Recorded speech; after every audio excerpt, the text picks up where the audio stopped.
বাগদা ফার্মে যেতে হলে প্রথমে চলে আসতে হবে গাইবান্ধা জেলার গোবিন্দগঞ্জ উপজেলায়। গোবিন্দগঞ্জ উপজেলার সন্নিকটে অবস্থিত এই বাগদা ফার্ম। সেখানে কিভাবে যাবেন এবং কি কি দেখবেন সবই থাকছে বিস্তারিত আজকে এই ভিডিওতে। বাগদা ফার্মে মূলত অবস্থিত গোবিন্দগঞ্জ দিনাজপুর মহাসড়কের পাশে। বাগদা ফার্মের বাইরের দৃশ্যটি কিছুটা এমন। বাইরে থেকে দেখতে মনে হবে ভিতরে সুন্দর একটি বন এবং অভয়ারণ্য, যেন এই অঞ্চলের প্রকৃতিকে আরো সুন্দর থেকে সুন্দরতর করে তুলেছে। এখন আমরা আছি সেই বাগদা ফার্মে, কাঙ্ক্ষিত বাগদা ফার্মে। ঢোকার পরে আমরা প্রথমে সুন্দর একটি পুকুর দেখতে পারবো এবং চারপাশ দিয়ে এত সুন্দর সুন্দর গাছ, যে কেউ এখানে আসলে মুগ্ধ হতে বাধ্যই হবে।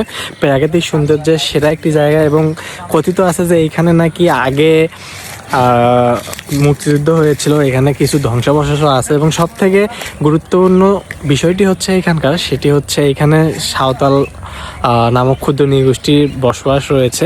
পুকুরের পাশের এমন সুন্দর সুন্দর খেজুর গাছ বসন্তের ডাকে ঝরে পড়ে যাওয়া পাতাগুলো যেন স্মরণ করে দেয় বসন্ত অতি সন্নিকটে। জায়গাটি প্রথমে আমার কাছে ভুতুড়ে মনে হইলেও পরবর্তীতে আমার বেশ নজর কেড়েছে। এখানে আছে সুন্দর দুটি সুবিশাল পুকুর, মাঝখানে সুন্দর একটি মাঠ। এখানে অনেকেই ইফতার করতেছে। আমরা গিয়েছিলাম শেষ রমজানের দিনে। এখানে আমরা প্রাচীন কিছু ধ্বংসাবশেষ অর্থাৎ ঘরবাড়ি দেখতে পারবো, যেগুলো নাকি যুদ্ধের সময় কাটছিল।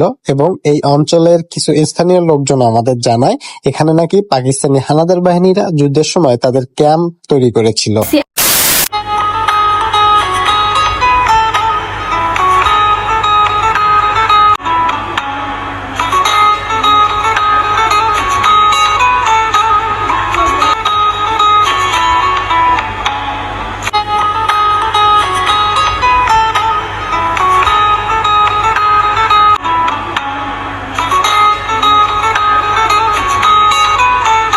মূলত এখানে এসেছি কয়েকজন বন্ধু এখানে ইফতার করার জন্য।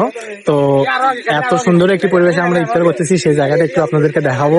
আমরা পুকুর পাড়ে বসে ইফতার করার চেষ্টা করব এবং সেটাও আপনাদেরকে দেখাবো। যদি একটু পুকুরটা আপনাদেরকে দেখাই তাহলে এরকম দেখাবে কিছুটা।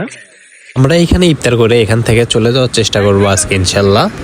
পুকুরের চারপাশটা এরকম খুবই মনোমুগ্ধকর পরিবেশ।